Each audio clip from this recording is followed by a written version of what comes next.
Yo, what is going on, guys? It is not a reality, and in today's video, I'm basically gonna be making a pros and cons list of Dragonflight expansion so far. Now, obviously, this is coming from someone who doesn't do a lot of research on stuff that is upcoming.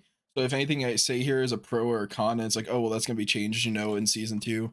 Well, then that's how it is, and this is just what it is right now. If you're watching this video and you're like, hey, I want to get into Dragonflight, but I don't know if it's good or not, this is basically the list for you. So first up, we're going to be talking about dragon flying. Now, I really like dragon flying. So dragon flying has these skills that you can unlock that make it even better and better as you go. You get a bunch of different dragons. You get this orange brown one. You get this blue one. You get this red one. And you get this green one from completing each story's zone. And dragon flying is really cool because you get abilities and you get to fly around just so much faster than mount, and it's just a cool way to get around and explore the world. And it made it so they were able to do different stuff for their zones, which is the next thing I want to talk about, which is another pro. And another pro is the zones. I really like the zones. I feel like in Shadowlands the zones were very boring to navigate, and like it felt like it took forever to do anything, and like the mob density was to the point where like you wanted to run somewhere and you'd have like 15 mobs on your back. It just wasn't very fun. But with the dragon flying, getting access to it almost instantly, with the fact that the zones are just cooler in general, makes it a lot more fun to do the story and quest. And that jumps into my next pro, which is leveling experience. I really like the leveling experience. I did every side quest while I was doing the main story quest, so it took me like 15 to 16 hours, which is a lot more than it will take some people if they don't care about the side quest. But I wanted to get the side quest in for rep, and honestly, it was just a lot of fun. Obviously, it's a lot of the same quest: fetch quest, kill quest, talking quest, but honestly, that's kind of what MMOs are, so you kind of just got to deal with that. But I just really like the questing with the dragon riding. It made it way faster and way more fun. Now, the next thing we're going to be talking about, we're going to be jumping past the leveling and like the zones into once you get into start getting into endgame. And the next pro, this will lead into a con later on, but for now it's a pro, which is gearing in open world. Now, what I mean by this is in like recent expansions, like there wasn't too many ways to gear. I think in Shadowlands they started bringing in like open world gearing a lot more as like a main gearing option. Now, right now there is a lot to do with the gearing format. You obviously have your daily or your 3-day reset world quest. You have your weekly world quest. You have like hunts. You have Dragonbane Keep. Along with that, you have all of your reps that reward gear at certain points. And you have rare spawns and like super rare spawns that drop a bunch of gear that scale really high. And it's just fun if you're like an open world person. You don't like doing dungeons because maybe it's too like sweaty for you. You can get a decent amount of gear from open world. We'll get into it later and why I don't really like it for end game, but we'll talk about that. Obviously, that can change later on. But the next pro we're going to be talking about is raids. Now, I really like the raids this expansion, so I didn't really raid much before Shadowlands. And then in Shadowlands, I only raided Castle Nathria, and honestly, it was just such a headache. I feel like the raid was overthought. There was way too many mechanics that didn't feel like they had a purpose, and that you just had to do them, and like they weren't really that fun. The fights were longer than they should have been, or like I said, the mechanics were just jank. But in this expansion so far, I've only done normal and heroic, but it was a lot of fun. Even like my first time clearing it, like with my group, we were pretty geared, so we were like 380, high 380s at like the first week when the raids launched. We were able to do the first 6 bosses almost first try, so it was a lot of fun, and they weren't too hard bosses. Like even I've seen groups like 370 and like low 360 that were able to clear the first 6 bosses.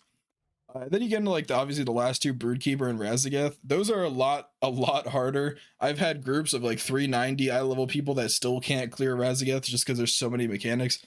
But that is the final boss, so it does make sense, and you don't even need the final boss for your vault at the end of the week anyway, so it isn't too big of a deal. But other than that, I really like the raid. It brings in a lot of cool mechanics, and all the fights just are fun. There isn't really many headaches in the fights. Obviously, the groups can be headaches if they don't know what they're doing, but that's obviously just finding a group that knows what they're doing. Now, the next pro and the last one, and then we're going to be heading into cons. This last pro does also go with the con, but for now, we'll just talk about the pro, which is less mandatory content. if you're like me and you quit Shadowlands because of Torghast, which was the most annoying thing ever. They did fix it later on, but at that point it was way too late and no one cared about gearing. But like doing like daily stuff that you literally have to do, where if you miss a day, you're completely locked out of doing raid because they won't take you because you're like one level too short or whatever, is just the most annoying shit ever. And it makes it so a lot of casual players quit. And that's not good, because like WoW is, you need casual players. Even if you don't like casual players because they don't take the game seriously, like you still need them in the game to stay alive and keep the economy rolling. And that's gonna go into my first on, which is less content to keep people active. And it's like a give and take, because obviously the required stuff is very boring and very bad. But on the same note, you get rid of all that mandatory content and you go to where I'm at right now. I'm only 390 gear score, and I literally log on for the day, maybe do a dungeon or two, maybe try to clear another raid boss if I want to, and then I basically log off because I have nothing else to do. I just boost my vault for the week and that's about it, because it's like I can do these daily quests, but they're not going to reward me anything I need. Like all of this gear, let's see if I can find any ones that reward gear. Like, this is a 379. I don't need that, and that's the highest gear that I've gotten all week so far from these reset quest. And then the world boss didn't drop me any gear, so it's like there's no point in doing that. Hunts, I think, scale to 376. There's no point in doing those. Dragonbane keep skills to, I think, 376 as well. And obviously they will probably raise this cap later on, but for now it's like there's no point in doing anything except raids and dungeons. And like, you know, maybe making some gold, but you don't really need gold. Like you could just do dungeons for gear. But that leaves me with, you know, not that much time to play, and that's a pros and the con. Obviously, you know, less time for people to play means more casual people can get into the game and play it and not feel pressured to do anything. And one of the cons I feel with this less content though is two things. One, you have more unexperienced players trying to get into better groups because they have less content, so they want to explore the better content, but they don't want to put in the time to actually learn the content, so they end up just destroying your group or costing you a key because they have like a good gear score from doing the world quest and getting to like 376, 380. So like, oh, let them in the group, and then they have no idea what they're doing. And also it makes it so the people that actually want to play the game, you know, like 5-6 hours a day, that have the time and luxury to do that, can't, because there isn't much to do. Obviously, if you're super hardcore, you won't really care. You'll spam dungeons for 8 hours a day until you literally can't spam them anymore. But not everyone wants to do that. Now, my next con, which kind of goes into even what I said before, is the useless gear. And that's basically what I just touched on, so I'm not really going to touch on it again, but it's like there's so many things, like like I said, daily quests. There's the storms that they have, which you go over to this guy over here with the storms and you can get 385 gear, but it's like I don't need 385 gear. Like there's obviously they might raise this, like I said, they're probably going to raise a lot of this stuff, but for now it's like 385 gear. It's completely useless for me. Like there's no reason for me to do it. And it's like, okay, sure, I might have one piece that needs 380, that like is lower than 385, but it's like the amount of time it takes to farm that, I could just go do a mythic and get a higher eye level gear, like with a group of like full leather players, and they can just trade me the piece, and that's like so much faster and easier. So there's just a lot of like useless gear, and like I said, they'll probably end up changing that later on, but I feel like later on they're going to change it to a point where it's like, okay, it's still useless because now the people are still higher. Obviously this is still good for casual players, but like I said, this is my opinion on pros and cons.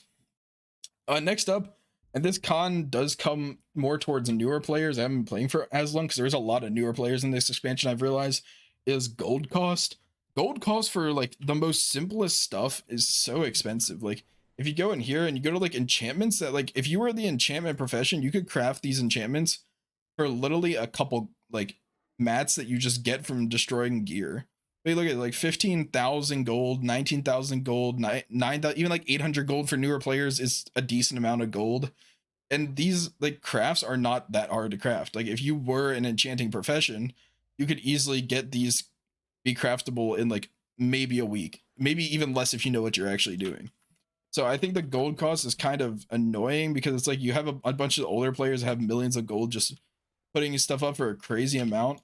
Obviously they're doing it because it's the early expansion and there's no point in not doing it, but it's just like you have a bunch of new players that, you know, asking discords like, hey, how can I get this thing? It's so expensive. How do I get 20k gold? I literally have 1,000. It's like you kind of just gotta tell them, hey, you can't. And then it's like, oh well, maybe that makes them stop playing the game, because it's like, well, why would I want to play a game with if I'm gated by stuff that I am out of control unless I want to spend money on, WoW tokens to get the gold, because new players don't always know how to obtain the gold, and it just goes through this whole cycle of like, oh, I'm a casual, I don't have time to get the gold, because if you want to make gold in game, it does take a bit of time. Like you can farm, herbalism or mining for an hour and maybe only make like 10k gold. So, there is a time investment that some players don't have. Um Next up, which kind of goes into the newer players, is like the elitism in the game. Now, obviously, earlier I talked about that, like I don't want casual players in like high dungeons because it kind of just they don't know what they're doing, and but there's still like another portion of that. Now, when I talk about this, I'm talking about like me personally. Even I'm a sweaty player in this game. I'm 390 eye level. I haven't played as much recently, like the last 2 days, because honestly, like I said, there isn't that much content to do, and I might as well just wait for my vault every week. But like I'm 390 eye level and I'm 8-8 on normal and like 4-8 on heroic, and I still can't get into some like normal raid runs because people are like, "Oh, you don't have Mythic Castle Nathria from the last expansion, so how are you good at this?" It's like stuff like that that is like it's completely stupid, and a lot of people will probably watch this and go, "Oh, that's not actually a thing. You're lying about that." But like it happens a lot, especially if you play the game a lot and you like you're applying for 10, 15 groups an hour to try to get into one, and like half of them are like, "Oh, you have to have this exact achievement that was from 2 expansions ago." And it's like none of the new players are gonna have that, and like you just got to be like, hey, let them in the raid. If they don't know what they're doing, you can kick them and it doesn't really affect you at all. But on the same note, then the casual players have to learn to research stuff beforehand, so that's why it's a con. It just gets into the spirally mess of who say and all that dumb stuff. um Next up, I want to talk about the dungeons. So the dungeons are kind of weird. So Dragonflight has 8 dungeons, but for some reason, they thought for Mythic Plus to only use 4 of the new ones and then 4 of the old ones. And this is the second week. I thought when they were going to reset it last week that they were going to switch these 4 with the 4 of the new ones, but they didn't. They just kept the same 4. So I don't know what they're doing, if they're doing like a 2 week or if it's like next season they're going to add the other 4. But it's kind of dumb that they were just like, hey, let's bring back these OG dungeons, not balance them right at all, by the way. Like Ruby Life Pools, like Azure Vault, no, like all these new ones are so much harder. Like I can do like Port of Stars like 18 with my eyes closed. It's super easy as long as you have a group that knows what they're doing. And I can't even do a Ruby Life Pools like 15 or 12 because it's just so much harder, and like everything hits harder. Like it's just, it's not even like not knowing the mechanics or anything. I know a bunch of people are gonna be like, oh, it's newer, so you don't know the mechanics. I've never done these OG dungeons. Like the first time I did Halls of Valor, I did a plus 12. I had no idea what I was doing, and it felt like a cakewalk, like I was doing a plus 2. So it's very weird the like the scaling that they did in the dungeon. I know they said that they like updated it for Dragonflight and they added a bunch of stuff to the dungeons or like scaled it differently, but it doesn't honestly feel like it at all. Um, so that's kind of a con for me, and I wish they just added the 8 dungeons from here and made it a bit harder, or not made it harder, but like kept it scaling exactly the same instead of splitting it like 4 and 4. Because if you look on like the dungeon finder and stuff, everyone's just running these OG dungeons because they're so much easier. There isn't many people running the other ones except for like boosting your score. And with that, the modifiers don't really help with the difficulty at all. Like this week, the modifiers are basically just like, hey, do you have a good healer? Okay, you have a good healer. Okay, cool. You can do any number at all. Like I feel like Shadowlands and BFA had way cooler modifiers that actually made the dungeon hard. And obviously this could probably just come down to like me knowing the modifiers already because they've been in the game for a bit, at least some of them, so they're easier to deal with when you know how to deal with them. But I'd love to see like new modifiers that are maybe more difficult, or just like a new revamp to modifiers in general, because I do think they kind of get stale really fast and they're really easy to overcome. Maybe scaling them so it's like if you do a plus 15, it's like, oh, 30% more health, then you do a plus 16 and it's like 35% more health or something like that. It'll be really cool. And then last up on my cons, which I've heard a lot of people talk about, and this was a big issue that a lot of people were talking about on the forums and stuff, is normal mounts. Right now, normal mounts feel completely useless.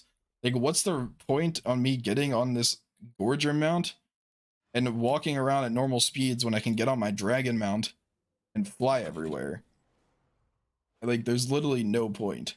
And what I'd like to see them do is take the flying mounts that are in the game and give them the dragon flying mechanics. Can I not even access them? Oh, I can.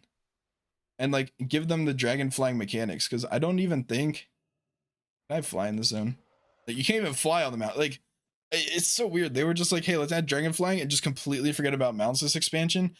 Like, how hard would it be to just give this mount right here the same stuff that this mount has? It's literally like the exact same model, basically.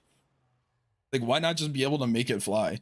Obviously, this would come with a lot of stress for them in development, because they'd have to take some mounts like this one, give it its own unique animations for flying and like using the soaring stuff. But I think they could do it, and I think if they don't do it, kind of just dumb, because everyone loves flying.